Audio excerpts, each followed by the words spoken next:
আজকে হচ্ছে এনভায়রনমেন্টের দ্বিতীয় টপিক, সেটা হচ্ছে আর্থকোয়েক সংক্রান্ত। আমরা আজকে শুধু আর্টিকেলটাই পড়ব, আমাদের মূল উদ্দেশ্য হচ্ছে ইংলিশটা শিখবো। এখান থেকে আমরা আগামীকালের ক্লাসে দুইটা জিনিস সমাধান করব। একটা হচ্ছে এডিটোরিয়াল কিভাবে আনসার করতে হয়, এটা আসলে আমার কোনো কাজ নেই, আমি জাস্ট একটা স্যাম্পল দেখাই দিব। আর আরেকটা হচ্ছে নতুন আরেকটা কোয়েশ্চেন প্যাটার্ন, একটা ভোকাবুলারি দিয়ে সেটার পাশে ব্র্যাকেটে একটা ইনস্ট্রাকশন দেওয়া থাকতে পারে। যেমন ধরো আমি ফর এক্সাম্পল বললাম, ধরো এই পটেন্ট, তো পটেন্টের পাশে লেখা হলো পজিটিভ নেগেটিভ, তার মানে হচ্ছে এটা দিয়ে নেগেটিভ সেন্টেন্স তৈরি করতে হবে। হ্যাঁ, তারপরে বলতে পারে ধরুন কোনো একটা শব্দ দিয়ে বলতে পারে কমপ্লেক্স সেন্টেন্স, কমপ্লেক্স, তার মানে কমপ্লেক্স সেন্টেন্স তৈরি করতে হবে। এটা একটা আরেকটা প্যাটার্ন আর কি কোয়েশ্চেনের। বিভিন্ন প্যাটার্নেই আমাদের মূল কথা হচ্ছে যে কোনো প্যাটার্নের জন্য প্রিপেয়ার থাকতে হবে। কোয়েশ্চেন যে কোনোভাবে যে কোনো কিছুই আসতে পারে। আপনি যদি মেইনলি ইংলিশ পারেন তখন কোনো কিছুই সমস্যা হবে না আনসার করতে। আসেন, environmental impact of earthquakes a growing concern, একটা হচ্ছে ক্রমবর্ধমান একটা দুশ্চিন্তা বা উদ্বেগ, আমরা কনসার্ন মানে উদ্বেগ বলতে পারি। পরিবেশগত প্রভাব কিসের? আপনার ভূমিকম্পের পরিবেশগত প্রভাব। আর্থকোয়েক, কোয়েক মানে হচ্ছে কম্পন, ঠিক আছে? আচ্ছা, earthquake as one of the nature's most potent and unpredictable forces. আমরা মনে আছে ওয়ান অফ দ্য বললে one of the best player হয় না প্লেয়ার্স হয়? প্লেয়ার্স। তাহলে এই প্লেয়ার্সের যে প্লুরাল ফর্ম হইল, এই বাক্যে কোনটা হয়েছে বলেন তো? এখানে এই বাক্যটার মধ্যে ফোর্সেস, তাই না? ফোর্সেস। আর বাকিটা এক্সট্রা ইনফরমেশন। নেচারের মোস্ট পটেন্ট, পটেন্ট মানে হচ্ছে প্রভাবশালী বা শক্তিশালী। আমরা নিশ্চয়ই সৃষ্টিকর্তা সম্পর্কে একটা শব্দ হয়তো বা শুনছেন, অমনিপটেন্ট। অমনিপটেন্ট মানে হচ্ছে যে সবচেয়ে বেশি শক্তিশালী, ক্ষমতাধর, প্রভাবশালী, এটাকে বলি অমনিপটেন্ট। হ্যাঁ, হ্যাঁ, এই পটেন্ট শব্দটা হচ্ছে ওইটা। আমরা দেখছেন কিভাবে রিলেট করে পড়াশোনা হয়। আমি যখন পটেন্ট শব্দটা পাইছি তখন সাবস্টিটিউশনে ছিল ওয়ান ওয়ার্ড সাবস্টিটিউশন। ওকে, ফাইন। আচ্ছা, তাহলে as one of the nature's most potent, অনেক শক্তিশালী, সবচেয়ে শক্তিশালী, প্রকৃতির সবচেয়ে শক্তিশালী এবং আনপ্রেডিক্টেবল মানে আগে থেকে ভবিষ্যৎবাণী করা যায় না এমন শক্তিগুলোর মধ্যে একটা হিসেবে আর্থকোয়েক, এটা কিন্তু কমার মাধ্যমে এক্সট্রা ইনফরমেশন যুক্ত করছে। আমার মূলত বাক্যটা হিসেবে আর্থকোয়েক র্যাক হ্যাভক। র্যাক মানে হচ্ছে ডাব্লিউর উচ্চারণটা হবে না এখানে, শুধু র্যাক হবে। র্যাক মানে হচ্ছে ধ্বংস করা বা হচ্ছে বিপর্যয় ঘটানো এরকম। আর হ্যাভক মানে হচ্ছে দুর্যোগ, বিপর্যয় এরকম, ঠিক আছে? মানে হচ্ছে ব্যাপক ধ্বংসযজ্ঞ সৃষ্টি করছে এরকম বোঝাইতেছে র্যাক হ্যাভক, ঠিক আছে? হ্যাভক মানে হচ্ছে ধ্বংস এরকম, আর এটা মানে হচ্ছে ধ্বংস করা। এখন এটা আসলে নাউন আকারে এই জায়গায় আকারে ব্যবহার করছে, মানে কি পরিমাণে আপনার বলছে আর্থকোয়েকস র্যাক, আর্থকোয়েক ধ্বংস করে। ধ্বংসটা কেমন? একেবারে বিপর্যয়ের মতন, মানে অনেক বেশি ব্যাপক এরকম বোঝাইতে, ঠিক আছে? হ্যাভক মানে হচ্ছে ব্যাপক ধ্বংসযোগ্য হওয়াটাকে আমরা হ্যাভক বলি। Not only on human infrastructure but also on the environment, শুধুমাত্র মানুষের যে অবকাঠামো সে অবকাঠামোতে না, এটা কিসে করে? এনভায়রনমেন্টের উপরেও আপনার এটা এমন একটা ধ্বংসযজ্ঞ চালায় আর্থকোয়েক, এটা আমাদেরকে বলছে। While the immediate destruction such as collapsed buildings and loss of life is widely recognized, the profound long-term environmental consequences often remain overlooked. দেখেন এই কোয়েশ্চেনটা কত কিছু যুক্ত করছে। প্রথমত আমরা ডাব্লিউএস ওয়ার্ড দিয়ে দুইটা সেন্টেন্স তৈরি করা যায় আমরা জানি, যেমন ওয়াইল দিয়ে এটা আরেকটা। ওকে, তাহলে ওয়াইলের পরে একটা সেন্টেন্স, তাহলে ওয়াইল দ্য ইমিডিয়েট ডিস্ট্রাকশন, এই যে ওয়াইলের পরে এই সেন্টেন্সটার স্টার্ট করছে ইমিডিয়েট ডিস্ট্রাকশন, তাৎক্ষণিক যে ধ্বংসযজ্ঞ। এই সেন্টেন্সের ভিতরে এই ধ্বংসযজ্ঞ সম্পর্কে এক্সট্রা উদাহরণ দিছে। সেন্টেন্সটা কমপ্লিট হয় নাই কারণ এটা ভার্ব এখন আমরা পাই নাই। বাট ডিস্ট্রাকশন যেমন সাচ এস কলাপসড বিল্ডিং, যে বিল্ডিংগুলো অলরেডি ধসে পড়ে গেছে এরকম বিল্ডিং। ওই যে V3 রিটেন ডকুমেন্ট, তাহলে এরকম কলাপসড বিল্ডিং, কলাপস মানে কি? ধসে পড়া, হ্যাঁ এরকম।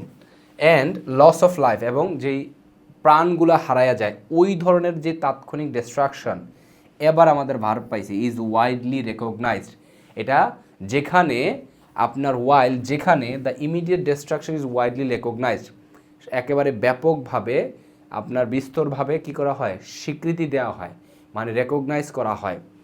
The profound long term environmental consequences often remain overlooked, যেখানে তাৎক্ষণিক যে ডিস্ট্রাকশনটা হয় সেটাকে মানে স্বীকৃতি দেয় মানুষজন, দেওয়া হয়, সেখানে আপনার যেই profound long term environmental consequences মানে হচ্ছে ফলাফল, পরিণতি এরকম, প্রোফাউন্ড মানে হচ্ছে গভীর, ব্যাপক এরকম, দীর্ঘমেয়াদী পরিবেশগত যেই পরিণতি বা ফলাফল, এইটা ওফেন রিমেন ওভারলুকড, অনেক সময় কি করা হয়, ওভারলুকড করা হয়। ওভারলুক করা মানে কি? নজরআন্দাজ করা, হ্যাঁ, নজরের বহির্ভূত থাকে।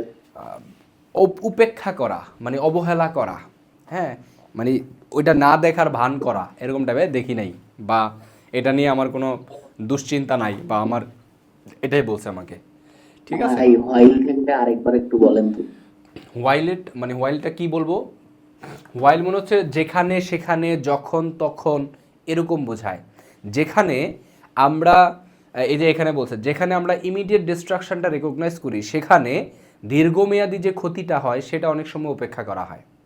হোয়াইল হচ্ছে যেখানে, সেখানে অর্থে হয়েছে, এটা যখন তখন অর্থেও ব্যবহার করা যেতে পারে, ঠিক আছে। হোয়াইল মানে একটা সিচুয়েশান, সময়, সময়কে ইন্ডিকেট করে। ওয়েন দ্বারাও সেম ধরনের আমরা করতে পারি, মানে ওয়াইলের মতন করেই করতে পারি। বুঝছেন নাকি কনফিউশন আছে? যিনি বুঝতে পারছি। হ্যাঁ, আমরা ওই যে ফ্রি হ্যান্ড রাইটিংয়ের ক্লাসে আমরা কিন্তু ডাব্লিউএস ওয়ার্ডগুলা কীভাবে ব্যবহার হয় সেটা নিয়ে একটা না দুইটা ক্লাস ছিল, মোস্ট প্রবাবলি একটু চেক দিবেন, তাহলে আরও ভালো আইডিয়া পাবেন। In a world characterised by the rapid urbanisation, এমন একটা বিশ্ব যেটাকে ক্যারেক্টারাইজড করা হয়, চিহ্নিত করা হয়, হ্যাঁ, বাই র্যাপিড আরবানাইজেশন মানে দ্রুত নগরায়ন দ্বারা, হ্যাঁ, industrial expansion and climate instability, the vulnerability of ecosystem to earthquake induced disruptions has emerge as a pressing global issue. আচ্ছা, এখানে দেখেন, একটু খেয়াল করেন, আপনার has emerge as a pressing issue, আমার এখানে হ্যাজ হয়েছে, আমার এখানে সাবজেক্ট কি?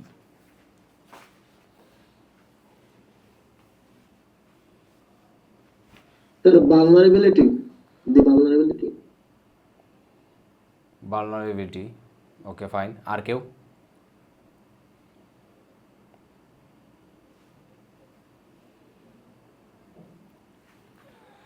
বলেন বলেন। ওইটাই তো মনে হচ্ছে ভাই, ওমা, Vulnerability. Vulnerability has emerge as a pressing issue. এটা সম্ভাবনা বেশি। প্রথম সেন্টেন্সটাকেও তো বলা যায়। প্রথম সেন্টেন্সটা কোনটা? একদম ইন আ ওয়ার্ড থেকে শুরু করে। আচ্ছা, ওকে ফাইন। আচ্ছা আসেন, মূলত হচ্ছে এই জায়গায় ইন আ ওয়ার্ল্ড এমন একটা বিশ্বে যেটাকে characterise by rapid urbanisation, industrial expansion, climate instability, the vulnerability of ecosystem to earthquake to disruptions, এই সবগুলাই আপনার হচ্ছে ওয়ার্ল্ডকে কিভাবে ক্যারেক্টারাইজড করা হয় সেগুলা বলছে। মানে ওয়ার্ল্ডকে, এই বিশ্বটাকে আমরা কি হিসেবে আমরা এটাকে করি, মানে এটা মূলত ইন দ্বারা শুরু হয়েছে তো, কিন্তু আসলে আমার এখানে এটাকে হচ্ছে ওই ইনভার্সন আকারে হয়েছে আর কি, এই অংশটা আগে হয়েছে, ঠিক আছে। আচ্ছা, একটু খেয়াল করেন আপনি এই জায়গায় কয়েকটা ফ্যাক্টর আছে। প্রথম কথা হচ্ছে in a world characters by rapid urbanisation, যেটাকে আপনার দ্রুত নগরায়ন হিসেবে চিহ্নিত করা হয়, ইন্ডাস্ট্রিয়াল এক্সপানশন হিসেবে চিহ্নিত করা হয়, অ্যান্ড ক্লাইমেট মানে এটাকে কী হিসেবে ক্যারেক্টারাইজ করা হয় এই ওয়ার্ল্ডটাকে, and climate instability ecosystem to the earthquake has no wait sorry, এখানে একটা ঝামেলা আছে। কে যেন একজন ভালনারেবল কথাটাকে বলছেন, এটা হইতে পারে, একটু ওয়েট। যেটাকে rapid urbanisation, industrial expansion, climate instability হিসেবে রেকগনাইজড করা হয় বা ক্যারেক্টারাইজ করা হয়, vulnerability of ecosystem to earthquake induced disruption has emerged as a pressing global issue. হ্যাঁ ঠিক আছে, তাহলে এটাকে vulnerability হচ্ছে আমার এখানে সাবজেক্ট হবে exactly. vulnerability has emerged as a pressing global issue of ecosystem to earthquake. ওকে হ্যাঁ আসে। এটা আসলে ইনভার্সন হলে আমি কেন পরে আবার ইয়া হলে ইনভার্সন হলে মিলতেছে না, কেন মিলতেছে না দেখেন ইনভার্সনের নিয়মটা কি। ধর আমি বললাম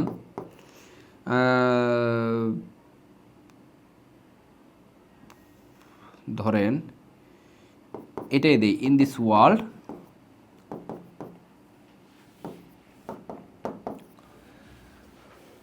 লাই different problems এটা হচ্ছে আমার ইনভার্সন। কিভাবে বুঝলাম, কারণ আমি ভার্বের পরে যেটা আছে সেটাকে আমি চাইলে সাবজেক্ট বানাইতে পারতেছি। দেখেন ডিফারেন্ট প্রবলেমস, মানে আমি যদি ইনভার্সন না করি, কাব্যিক ভাষায় না লিখি, different problems lie in this world, এই বিশ্বে নিহিত আছে, বিভিন্ন সমস্যা এই বিশ্বে নিহিত আছে, এরকম বুঝাইতেছে। এখন আমি যদি এটাকে ইনভার্সন হিসেবে ধরি, সেক্ষেত্রে আমার ভার্বের এই অংশটুকু as a pressing global issue, এটাকে আমি সাবজেক্ট আসলে ইউজ করতে পারতেছি না। ওকে আচ্ছা, এটা মূলত হচ্ছে এই বিশ্বে, কোন বিশ্ব, যেই বিশ্বটাকে ক্যারেক্টারাইজড করা হয় কয়েকটা জিনিস দ্বারা। একটা হচ্ছে র্যাপিড আরবানাইজেশন, মানে বিশ্বটাকে আমরা চিনি কি হিসেবে, দ্রুত নগরায়ন হইতেছে। আরেকটা কি, ইন্ডাস্ট্রিয়াল এক্সপানশন, এই এক্সপানশনের ভার্ব কি বলেন?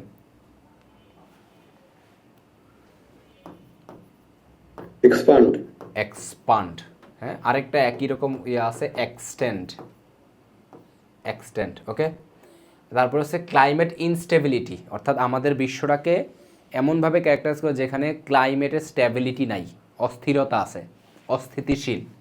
ওই জায়গাটায় মানে এই বিশ্বে ওই এমন একটা বিশ্বে vulnerability of ecosystem to the earthquake induced disruption, এই ইনডিউস শব্দটা কীভাবে ব্যবহার হয়েছে, ফ্লাড এফেক্টেড এরিয়া, ওই এফেক্টেড শব্দের মতন করে ইনডিউসড, অর্থাৎ আর্থকোয়েক থেকে ভূমিকম্প থেকে সৃষ্ট, উদ্ভূত। ইনডিউস মানে আসলে মূলত বোঝায় পরচিত করা। পরচিত করা মানে কি, এইটার থেকে উৎপত্তি হয়েছে, হ্যাঁ, এটার কারণে এটার ইয়াতে উৎপত্তি হয়েছে, এরকম বোঝায়। তাহলে আর্থকোয়েক ইনডিউস ডিসরাপশনস, আর্থকোয়েক থেকে সৃষ্ট যে বিপর্যয়গুলো আছে, এই বিপর্যয়ের প্রতি আমাদের ইকোসিস্টেমের যে ভালনারেবিলিটিটা, এইটা ইমার্জ হয়েছে, আমাদের সামনে আবির্ভূত হয়েছে as a pressing global issue, একটা জরুরি, মারাত্মক, গুরুতর আপনার বৈশ্বিক ইস্যু হিসেবে বা সমস্যা হিসেবে উদ্ভূত হয়েছে, এরকম বোঝাচ্ছে। ওকে, ইকোসিস্টেমের ভালনারেবিলিটি। ইকোসিস্টেম মানে কি, আমাদের সামগ্রিক যেই জীবন ব্যবস্থা, আমাদের একে অপরের পরিবেশের সাথে কিংবা সাগর নদী মানুষ একে অপরের সাথে পশু পাখির সাথে যে পারস্পরিক ক্রিয়া হয়, এই পুরো সিস্টেমটাকে ইকোসিস্টেম বলা হয়। তাহলে আপনার এই ইকোসিস্টেমের ভালনারেবিলিটিটা আমাদের সামনে একটা কি হিসাবে আসছে, as a pressing global issue হিসেবে। তার মানে এখানে হচ্ছে ভালনারেবিলিটি হচ্ছে আমাদের সাবজেক্ট, ঠিক আছে। এখানে প্রথম কনফিউশনটা হচ্ছে এই জায়গায়, আমি সবগুলার একটা একটা করে ধরতেছিলাম, কিন্তু পরে দেখলাম যে এটারে চাইলে আমি ইনভার্সন বানাইতে পারতেছি না।